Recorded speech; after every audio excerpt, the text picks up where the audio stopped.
नमस्कार, मैं हूँ रितेश कुमार और आप सबों का स्वागत है मेरे क्लास साइंस कैफ़े में। आज मैं क्लास 9th का केमिस्ट्री चैप्टर 1 लेकर आया हूँ। इसमें मैंने लास्ट क्लास में आपको चेंज इन स्टेट्स के बारे में बताया था। आज मैं एक टॉपिक पढ़ाऊँगा, वो है लैटेंट हीट। आज बस क्लास इतने ही पे रहेंगी, बट ये काफ़ी इम्पोर्टेंट एंड कॉन्सेप्चुअल टॉपिक है, आप इसे अच्छे से समझें। चलिए मैं आज की क्लास शुरू करता हूँ। आज के क्लास में जैसे हम सबसे पहले इस पिक्चर से शुरुआत करते हैं कि कोई भी एक बॉडी है जो कि सॉलिड स्टेट में है। इस सॉलिड स्टेट के बॉडी को जब हम हीट सप्लाई करते हैं, ऑब्वियस है, आप जैसे बर्फ है, बर्फ को जब आप हीट देते हैं तो वो क्या होता है, कन्वर्ट हो जाता है लिक्विड में, गल जाता है। तो सेम वही चीज़ है, लोहा है, लोहा को गर्म करते हैं तो वो पिघल जाता है। तो वही है, when we are giving heat it convert into liquid state. उस लिक्विड को और ज़्यादा हीट करेंगे तो वो गैसियस स्टेट में चला जाएगा। इसे पानी को आप गर्म करते जाएंगे तो वो पहले गर्म होगा, टेम्परेचर राइज करेगा और फिर वो गैस में, वाटर वेपर में कन्वर्ट हो जाता है। गैसियस स्टेट को जब हम लोग ठंडा करते हैं, कूल करते हैं, तो वापस से लिक्विड में चलाता है, water vapour into liquid, condensation process आपने पढ़ा भी था। लिक्विड को जब हम और ठंडा करते हैं तो ये एक सॉलिड स्टेट में आ जाता है। तो ऐसा एक कंटिन्यूअस साइकिल चलता रहता है। एक और साइकिल होता है जिसमें लिक्विड स्टेट नहीं आता, सॉलिड से गैस और गैस से डायरेक्ट सॉलिड, तो उसको सब्लाइम सब्सटेंस कहते हैं। वो अगला टॉपिक है, बस मैंने अभी बता दिया। अभी आपको चेंज इन स्टेट पढ़ना है। तो ये साइकिल आपको समझ में आया कि सॉलिड को हीट दिए तो लिक्विड, लिक्विड को हीट किए तो गैस, गैस को ठंडा किए तो लिक्विड, वापस लिक्विड को ठंडा किए तो सॉलिड।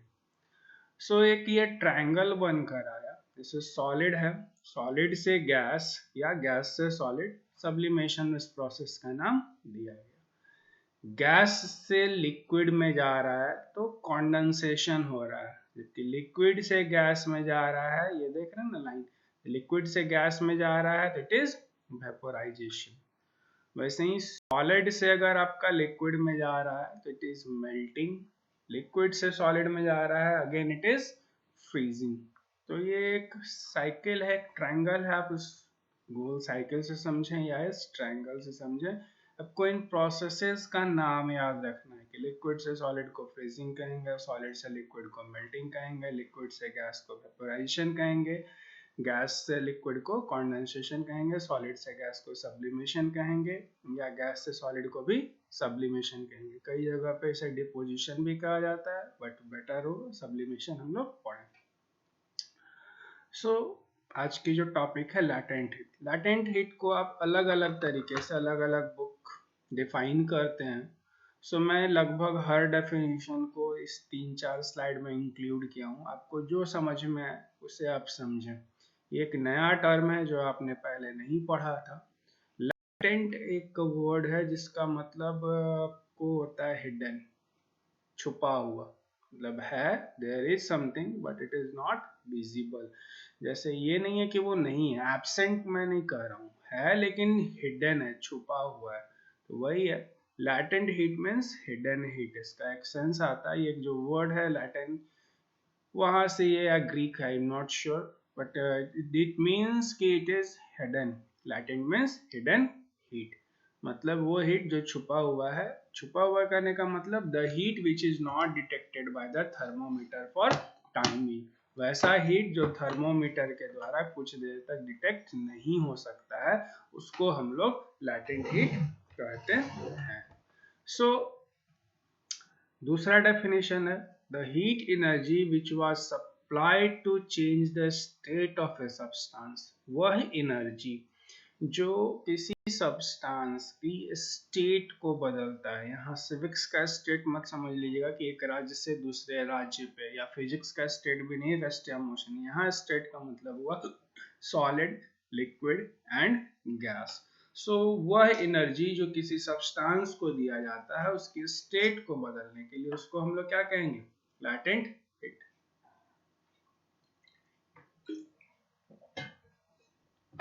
नेक्स्ट आपका आता है the latent heat which we supply is used in overcoming the force of attraction between the particle of a substance during change of state.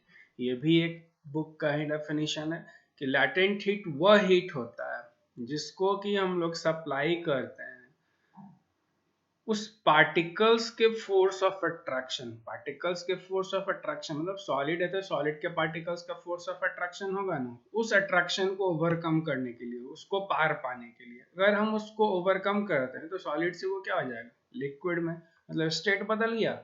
तो वही चीज को लिखने का ये तरीका है। So these three are the definitions, दो डेफिनेशंस और आगे इस स्लाइड में, that will be little bit complex इसलिए मैंने यहाँ इंक्लूड नहीं किया। सो आप इसमें से कोई भी लिख सकते हैं। समझना मेन है कि लैटेंट हीट होता क्या है। हिडन हीट है which is not detected by thermometer, जो थर्मामीटर के द्वारा कुछ देर के लिए डिटेक्ट नहीं हो सकता है। या वह हीट, लैटेंट हीट को आप ये भी कर सकते हैं जो कि किसी चीज को दिया जाता है उसके स्टेट को चेंज करने के लिए, ये भी एक आंसर है। तीसरा आंसर ये भी हो सकता है कि जो पार्टिकल्स के बीच के फोर्स ऑफ अट्रैक्शन होते हैं, जैसे कोई चीज सॉलिड क्यों है, फोर्स ऑफ अट्रैक्शन के कारण, कोई चीज लिक्विड क्यों है, फोर्स ऑफ अट्रैक्शन के कारण, तो उसको ओवरकम करने के लिए, गैस है, गैस से अगर हम हीट निकाल लेंगे तो गैस में वो जो हीट था जिसके कारण से वो गैस में था उसके निकालते वो मॉलिक्यूल्स नजदीक आ जाएंगे, लिक्विड में कन्वर्ट हो जाएंगे।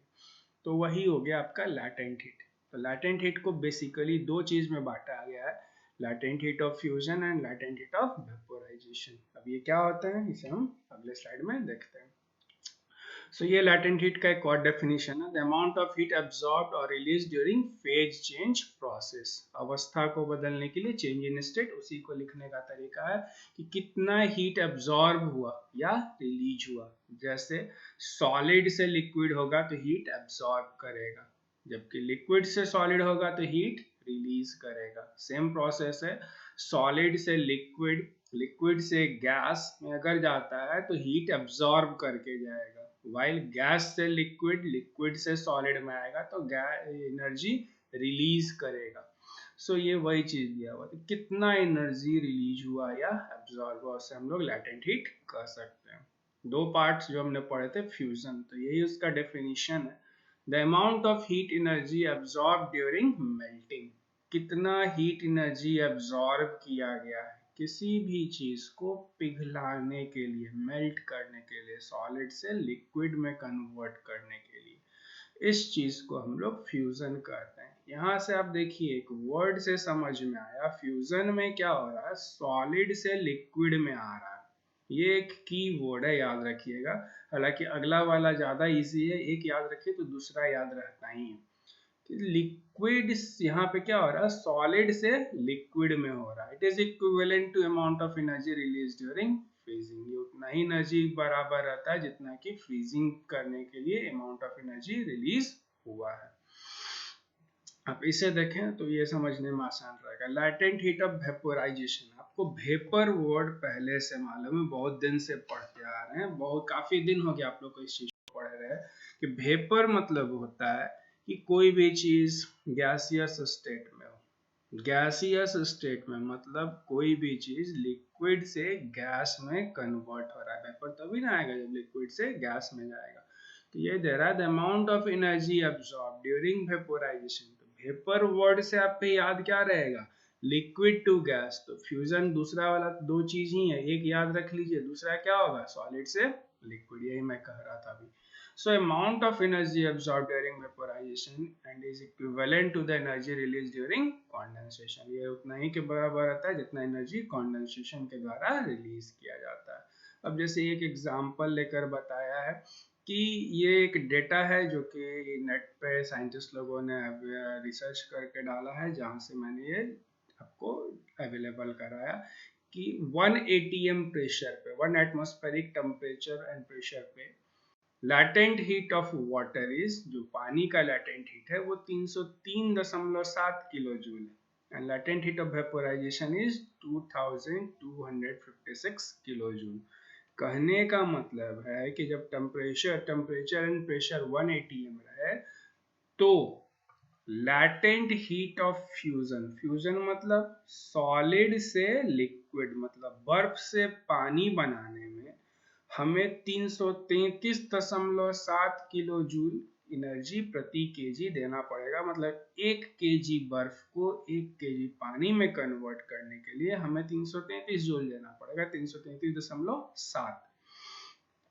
अब उसी पानी को वेपर में कन्वर्ट करने के लिए 1 केजी पानी को 1 केजी वेपर में, वेपोराइजेशन मतलब क्या होता है, एब्जॉर्ब ड्यूरिंग वेपोराइजेशन मतलब लिक्विड से गैस में करने के लिए। तो पानी को लिक्विड से गैस में करने के लिए हमें 2256.5 किलो जूल एनर्जी देना पड़ेगा पर KG.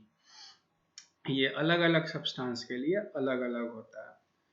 So laws of fusion है, इस लॉज को आप बड़े आराम से देखेंगे। इस लॉज में है ना, मैंने काफी कलर करके लिखा है, आप इसे पहले नोट कर लें और जो कलर्ड है आप उसे अंडरलाइन करके लिखें। इसे इत्मीनान से पढ़ें और समझें, ये मेन चीज है आपका।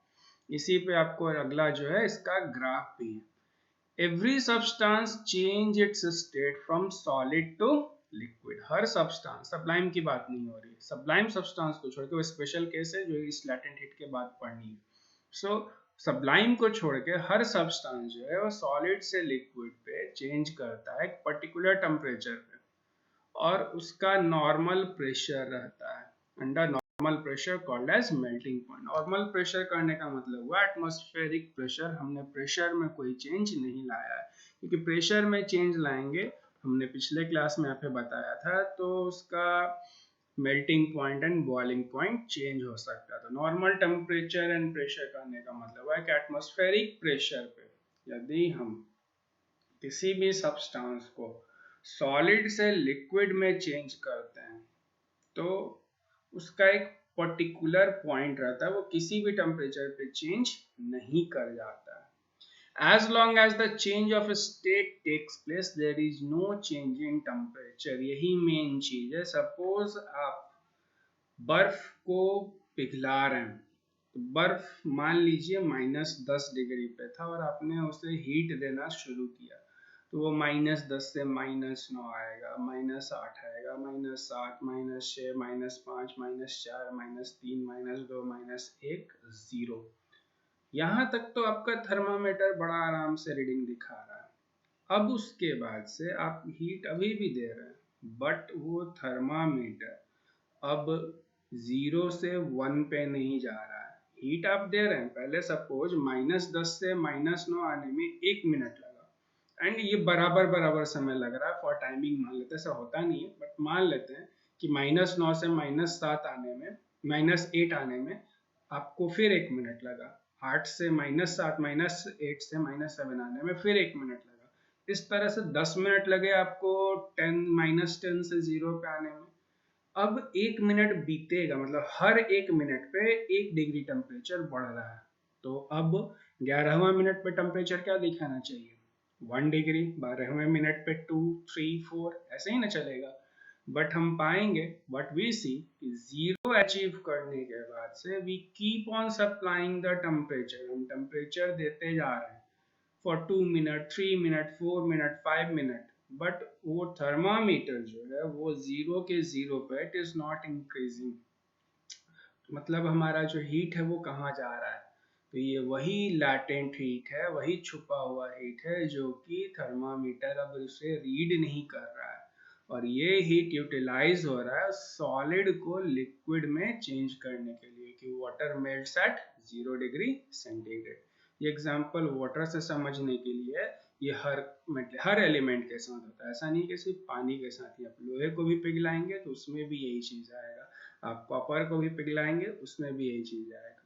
तो यही चीज वो कह रहा है, जो की पॉइंट है समझने का, कि जब तक अब वो पूरा के पूरा बर्फ जो सॉलिड में है लिक्विड में चेंज नहीं हो जाता है, तब तक आपको वो टेम्परेचर चेंज नहीं दिखाएगा। मतलब समय बीतता जा रहा है, इससे पहले हर 1 मिनट पे 1 डिग्री टेम्परेचर इंक्रीज कर रहा था, अब समय बीतता जाएगा बट टेम्परेचर इंक्रीज नहीं करेगा। नेक्स्ट कहता है, ये एक आपका ऑफिशियल डेफिनेशन है बुक्स में आप जो पढ़ेंगे, 1 ग्राम ऑफ एवरी सब्सटेंस। तो लैटेंट हीट ऑफिशियली डिराइव किया गया कि कितनी क्वांटिटी को लेकर बताएं किसी भी चीज का latent heat, 1 KG, 10 KG, 20 KG, क्योंकि अमाउंट की तो कोई फिक्स नहीं है। तो साइंटिस्ट लोगों ने बोला लैटेंट हीट किसी भी सब्सटेंस के लिए 1 ग्राम का लें या 1 केजी का लें। तो ऑफिशियली हम लोग ग्राम लेते हैं। So 1 gram of every substance require definite quantity of heat for change of state। जैसे 1 ग्राम लोहा है तो वो 1 ग्राम लोहा कुछ डेफिनेट अमाउंट ऑफ हीट लेगा अपने को सॉलिड से लिक्विड में करने के लिए। 1 ग्राम बर्फ है वो अलग क्वांटिटी लेगा, वो हर जगह पूरे वर्ल्ड में उस 1 ग्राम बर्फ लीजिएगा तो वो उतना ही है, वो चेंज नहीं करेगा, बशर्ते वाटर का पैरामीटर हर जगह सेम हो। ऐसा नहीं हो कि कहीं पे सी वाटर है कहीं पे फ्रेश वाटर है तो फिर वो बदल जाएगा, लेकिन हर जगह सेम स्टैंडर्ड का अगर आप कोई भी चीज लेते हैं, वाटर है हर जगह फ्रेश वाटर है तो वो 1 ग्राम को कन्वर्ट करने में उतना ही एनर्जी कंज्यूम होगा। So यही कह रहा है 1 gram of substance require definite quantity of heat for change of state from solid to liquid and it is called the latent heat of fusion। और इसी को हम लोग क्या कहते हैं, latent heat of fusion कहते हैं। ये अलग अलग सब्सटेंस के लिए अलग अलग है। जैसे मैंने आपको बताया पानी में भी सी वाटर के लिए जो होगा वो अलग होगा, फ्रेश वाटर के लिए अलग होगा। सो ऐसा नहीं है सॉलिड है तो या लोहा ही है तो हर लोहे के लिए सेम है। सेम स्टैंडर्ड से बने हुए लोहे के लिए हर जगह सेम है। अगर दो लोहे अलग अलग स्टैंडर्ड के हैं, जैसे कोई HT आयरन है, कोई लो टेंसाइल है, LT आयरन है, सो HT मतलब हाई टेंसाइल, LT मतलब लो टेंसाइल, तो उन दोनों का अलग अलग होगा। The melting point of those substance which decreases on volume on melting i lowered with the increase in pressure। अब यही बता रहा प्रेशर का इफेक्ट कि मेल्टिंग पॉइंट किसी भी सब्सटेंस का डिक्रीज कर जाता है in volume on melting, that is increase in pressure. अगर हम प्रेशर बढ़ा देते हैं तो उसका मेल्टिंग पॉइंट घट जाता है पूरे वॉल्यूम पे। इस स्टेटमेंट का पूरा यही कहना है कि मेल्टिंग पॉइंट को मतलब अगर प्रेशर बढ़ा दिया जाए तो मेल्टिंग पॉइंट का टेम्परेचर घट जाता है। ये वो ग्राफ है जो आपको समझना है, मैं इसको वाटर के एग्जांपल पे लेकर बता रहा हूँ। सपोज ये जो पॉइंट है ये, इसे मैं एक्सप्लेन कर रहा हूँ, आप इस ग्राफ को और उसको जरूर ढंग से समझेंगे। यहाँ पर मान लेते हैं कि ये 10 डिग्री टेम्परेचर था आपका, -10 बर्फ है वाटर के एग्जांपल से। ये हमने इसे हीट करना शुरू किया तो ये टेम्परेचर राइज करते करते इस पॉइंट पे पहुंचेगा और इस पॉइंट पे टेम्परेचर क्या आएगा, 0। अभी भी हम हीट कर ही रहे हैं, ये देखिए सर टेम्परेचर बढ़ता जाना चाहिए। तो ये टेम्परेचर का स्केल है, सपोज ये स्केल कितना पे आया, 0 पे आया। ये -10 है, ये आपका 0 है। समय के साथ यहाँ पर देखिए, सॉरी इस जगह हमने इसको हीट दिया, ये आपका हीट रहा। सो अब यहाँ से यहाँ इतने दूर तक हम हीट देते जा रहे हैं, we are supplying heat, but temperature 0 के 0 पे देख रहे हैं, स्ट्रेट लाइन में इट इज 0, मतलब हीट दिया गया बट टेम्परेचर राइज नहीं किया। तो ये जो इतना हीट दिया गया वो हीट क्या चीज में यूटिलाइज हुआ, सॉलिड से लिक्विड में। तो इस जगह के 0 में और इस जगह के 0 में क्या फर्क दिखता है आपको, इस जगह के 0 डिग्री में ये सॉलिड था, इस जगह के 0 डिग्री में ये लिक्विड था। तो यही फर्क है 0 और 0 में, दोनों के दोनों 0 ही है, बट ये 0 डिग्री सॉलिड था, ये 0 डिग्री लिक्विड है। तो 0 डिग्री सॉलिड से 0 डिग्री लिक्विड में जितना हीट कंज्यूम हुआ है इसे हम लोग लैटेंट हीट ऑफ फ्यूजन कहते हैं। फ्यूजन अब आपको याद रहेगा सॉलिड से लिक्विड, क्योंकि वेपर क्या होता है, लिक्विड से गैस। अब देखिए फिर समय बीतना शुरू हुआ, हम यहाँ से यहाँ तक में एक स्ट्रेट लाइन खींचते हैं तो ये देखिए ये टेम्परेचर अगेन लिक्विड का राइज करेगा। अब ये टेम्परेचर कितने पे पहुंचेगा, 100 डिग्री सेंटीग्रेड पे। This has reached to 100 degree centigrade, ये आपका 100 डिग्री सेंटीग्रेड पे पहुंचा। यहाँ पर अब आपके पास क्या मिल रहा है, इस जगह पे आपको लिक्विड है 100 डिग्री सेंटीग्रेड पे, हम फिर से इसको हीट देंगे। यहाँ से यहाँ तक हमने हीट तो दिया, लेकिन इस हीट के कारण से क्या हो रहा है, कोई फर्क नहीं दिख रहा हमें थर्मामीटर में। देखिए 100 के 100 पे, यहाँ पे भी हमने हीट, इतना हीट दिया, बट थर्मामीटर 100 के 100 ही दिखा रहा है। दैट मीन्स वो हीट क्या चीज में यूटिलाइज हुआ है, that heat is utilise in changing liquid to gas. ये क्या चीज में कन्वर्ट हो गया, गैस में कन्वर्ट हो गया। ये लिक्विड से गैस में चला गया है। सो इस हीट को हम लोग क्या कहेंगे, latent heat of vaporisation. Again हम हीट करेंगे तो यहाँ हम देख सकते हैं कि इसका टेम्परेचर फिर से आपको बढ़ना शुरू हुआ है। तो ये टेम्परेचर सपोज हम मान लेते हैं, कितना मान लेते हैं आप जो बोलिए, सपोज मैंने ले लिया 120 डिग्री सेंटीग्रेड। तो यही जो दो पैरेलल लाइंस आपको दिख रहे हैं, मैं इसे अब इरेज कर रहा हूँ, आप इस चीज को देख लें। ये वाला जो था और ये वाला जो था, ये हीट तो दिया गया, लेकिन टेम्परेचर राइज नहीं किया। इस लेवल पे भी टेम्परेचर राइज नहीं किया, इस लेवल पे भी टेम्परेचर राइज नहीं किया। सो ये हीट दिया गया बट टेम्परेचर राइज नहीं किया गया। इसके पीछे क्या रीजन था, that is change in state. तो ये वो ग्राफ है जो आपको समझना है कि ये ग्राफ कितना इंपॉर्टेंस रखता है। नेक्स्ट, इसी चीज को पिक्चर के साथ, ये इंटरनेट से लिया गया पिक्चर है जिसमें एक्सप्लेन किया गया है कि ये बर्फ है, इस बर्फ को 80 कैलोरी हीट देंगे तो ये 0 डिग्री में कन्वर्ट हो जाएगा पानी में। बर्फ था वो 0 डिग्री पे कन्वर्ट हो जाएगा, 0 डिग्री आइस था, 0 डिग्री वाटर पे कन्वर्ट हो गया।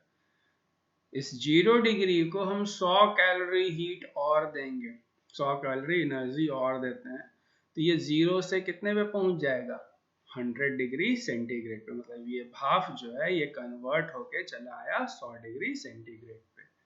अब इस पानी को 100 डिग्री पे और 540 कैलोरी यहाँ पे देते हैं, तो ये अब किस में कन्वर्ट हो गया, वाटर वेपर में। तो ये देखिए सॉलिड से लिक्विड, लिक्विड से गैस।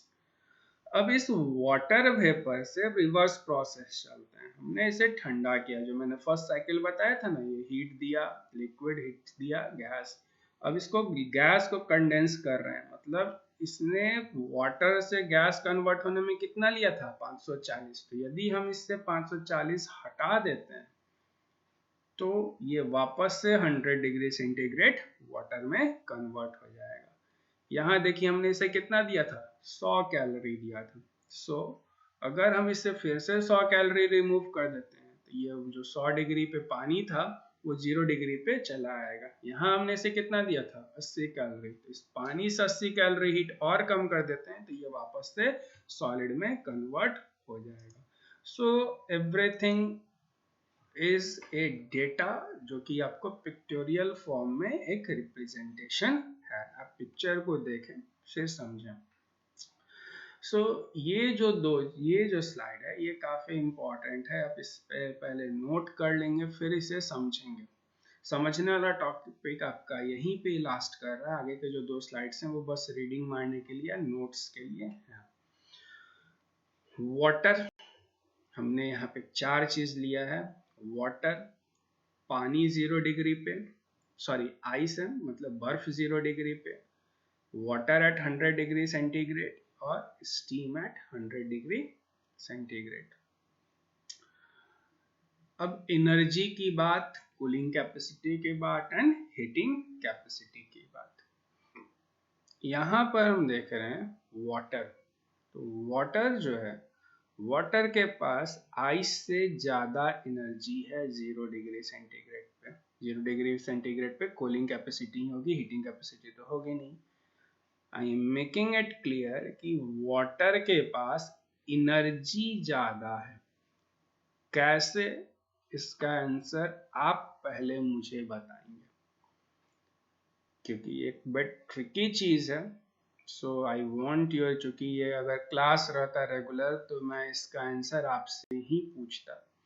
ये ऑनलाइन क्लास है, सो आप अगर सीरियसली पढ़ रहे हैं तो ये क्वेश्चन को आप सर्च करें, टेक्स्ट बुक में पढ़ें और फिर मुझे रिप्लाई करें लिख कर, हिंदी में, इंग्लिश में, दोनों लैंग्वेज मिक्स करके पेपर पर लिख कर मुझे मेरे इस नंबर पे, वो व्हाट्सएप नंबर है, आप इस पर मैसेज करें। मैं बार बार बोल रहा हूँ, आप किसी भी स्कूल से बिलोंग करते हो, चूँकि ये यूट्यूब प्लेटफॉर्म है, आई एम नॉट सेइंग कि कोई पर्टिकुलर स्कूल के ही बच्चे देखेंगे, कोई भी देख सकता है। सो एक टीचर एंड स्टूडेंट के नाते यदि आपको मेरी वीडियो अच्छी लग रही है, आप देख रहे हैं, तो आंसर्स जरूर दें ताकि मुझे लगे कि हाँ मेरे स्टूडेंट्स इसे समझ रहे हैं and they are really interested in seeing it, क्योंकि मैं देखना चाहता हूँ आपकी थिंकिंग क्या है, आप समझते कैसे हैं। एनर्जी की बात हो रही है, वाटर के पास एनर्जी ज़्यादा है आइस के तुलना में, ये स्टेटमेंट सही है, आप इसे एक्सप्लेन करना है। ये मत कहिए कि स्टेटमेंट गलत है, कैसे सही है ये आपको बताना है। मैं इतना बता दिया कि स्टेटमेंट सही है, ये स्टेटमेंट भी आपको समझाना है। ये ice is having more less energy than water at 0 degree centigrade.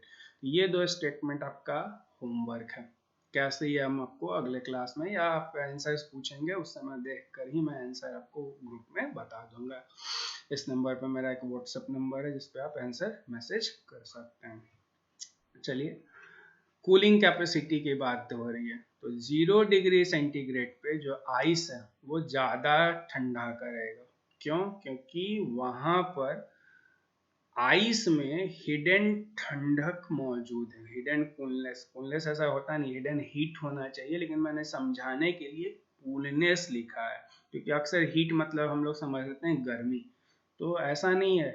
-10 भी एक टेम्परेचर ही है, ऐसा नहीं कहते हैं कि -10 डिग्री ठंडा है, हम लोग बोलते हैं -10 डिग्री इज द टेम्परेचर। तो वही कूलनेस, तो आइस हैज हिडन टेम्परेचर, तो मैंने कूलनेस बस समझाने के लिए लिखा है। आप यहाँ पे चाहें तो नोट्स में चाहें कि आप लिखेंगे ही कि आप यहाँ पे टेम्परेचर लिखें या हिडन हीट प्रेजेंट लिखें और ब्रैकेट में डाल दें कूलनेस टर्म को। चूंकि 0 डिग्री है तो हीटिंग कैपेसिटी तो होगी नहीं। इसमें बड़ा क्लियर फंडा है कि वाटर एट 100 डिग्री सेंटीग्रेड, अगर आप मेरे इस स्टेटमेंट को सुनेंगे तो आप इसका आंसर दे सकते हैं। सो ये आपके ग्रास्पिंग कैपेसिटी पे भी डिपेंड करता है। वाटर एट 100 डिग्री सेंटीग्रेड, पानी अगर 100 डिग्री सेंटीग्रेड पे है तो क्या होता है कि वाटर जो है वो 100 डिग्री सेंटीग्रेड पे ऑब्वियस है मोर हीट मोर एनर्जी, मतलब वाटर 100 डिग्री सेंटीग्रेड पे है मतलब उसमें एनर्जी कम है, और इस कारण से 100 डिग्री पे तो ठंडा होगा नहीं, तो वो क्या करेगा, हीट करेगा। स्टीम एट 100 डिग्री सेंटीग्रेड है, दैट मीन्स कि स्टीम में ज़्यादा एनर्जी है, ज़्यादा आपने हीट दिया था ना, 560 कैलोरी और हीट दिया था तब जाके स्टीम बना था।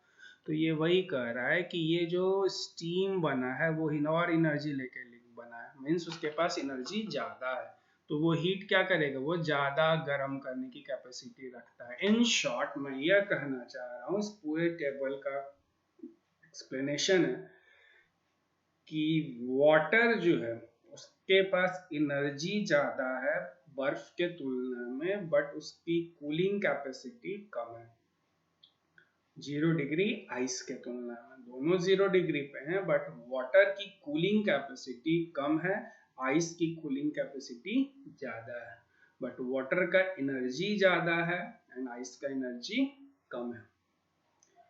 अब आते हैं उसी वाटर को 100 पे लेकर जाते हैं, तो water at 100 degree C has less energy and less heating capacity, मतलब 100 डिग्री पे वाटर की हीटिंग कैपेसिटी कम है और उसका एनर्जी भी कम है। स्टीम 100 डिग्री पे उसकी हीटिंग कैपेसिटी भी ज़्यादा है और एनर्जी भी उसमें ज़्यादा है। ये दोनों तो बड़ा क्लियर है, आपको इसकी आंसर देनी है, मैं आपके आंसर्स का वेट करूंगा। लॉजिकल आंसर दीजिएगा, कुछ भी मत दीजिएगा, थोड़ा सा स्टडी कीजिए। एक स्टडी करके जो आंसर आता है वो काफ़ी अच्छा रहता है कि हाँ स्टूडेंट्स एफर्ट ले रहे हैं। ये अब आपका एक डेफिनेशन टाइप का है, इसमें कुछ है नहीं, बस ये एक नेट का कंटेंट था जो मैंने आपको लेकर बता दिया। ये आपको ना पढ़ना है ना कुछ है, बस एक इम्पोर्टेंट लगा कि हाँ एक एडिशनल जानकारी के लिए वो मैं बता रहा हूँ। To vaporise a liquid means to change its liquid change it from the liquid state to the vapour state. तो मैंने ऑलरेडी बता दिया कि वेपोराइजेशन मतलब क्या हुआ, उसको लिक्विड स्टेट से गैसियस में करना है। This process required energy because the molecule must be freed from the liquid state, और इसको एनर्जी देनी चाहिए, जैसे आपने देखा था ना 560 कैलोरी दिया गया था उस पिक्चर में, तो वही वो दिया गया उसको कन्वर्ट करने के लिए लिक्विड से गैस में। अब दे रहा है condensation of gas to liquid is the reverse, vaporisation का रिवर्स हो गया कंडेंसेशन के, अब वेपर से हम उसको कन्वर्ट कर रहे हैं गैस में। सो energy is to be removed from the gas so that the molecule can cluster together instead of flying away from each other. Cluster मतलब एक जगह इकट्ठा होना होता है, तो वो एक जगह इकट्ठा हो जाएंगे rather than flying away मतलब एक दूसरे से दूर जाने के अलावा। The heat of transformation of these phase change is called as heat of vaporization, और इसको हम लोग क्या कहते हैं, heat of vaporization। ये एक इक्वेशन है जो कि आप 11th में जाएंगे जब थर्मोडायनामिक्स में पढ़ेंगे। Latent heat of fusion and vaporisation का ये एक समराइजेशन है, और ये आपका लास्ट है, आप इसे नोट्स के लिए लिख सकते हैं, इसमें मुझे कुछ बताना नहीं है, बस एक नोट्स की तरह है जो ऑलरेडी मैं बता चुका हूँ। आज मैं टॉपिक इतना ही पे एंड कर रहा हूँ, आप इस लास्ट स्लाइड को देखें, पढ़ें, समझें, ये एक जस्ट एक नोट्स है जो कि पूरा कॉन्सेप्ट दे दिया गया है, उसको हमने समराइज किया है। सो आज के लिए इतना ही रखता हूँ मैं। आपसे एक रिक्वेस्ट है कि आप लोग थोड़ा सिंसियरली क्लास को देखिए और समझिए, क्योंकि प्रॉब्लम ये होती है कि आप क्लास को समझ रहे हैं या नहीं समझ रहे हैं पता भी नहीं चल पाता है, मुझे आपकी कोई रिप्लाई नहीं आती है। सो अगर आप रिप्लाई नहीं देंगे तो मुझे कैसे पता चलेगा, मैं समझ सकता हूँ कि वीडियोस लंबे हैं, सो आगे से अब वीडियोस काफ़ी छोटे रहेंगे ताकि आप उसे देखें समझें। आप लिटरली 30 मिनट्स अगर एक वीडियो को क्लास में नहीं दे सकते हैं इन ए वीक, तो आप और अभी इस सिचुएशन में क्या करेंगे। सो एक रिक्वेस्ट है कि वीडियो अगर आप देख रहे हैं समझ रहे हैं, मैं ये बहुत लोग बोलेंगे कि मैं कर रहा हूँ, सेलेक्टेड 10 स्टूडेंट्स के लिए नहीं है, ये उन लोगों के लिए जो देख कर रिस्पॉन्ड नहीं कर रहे हैं। So if you are seeing, please give us respond. Thank you. That will be all for today.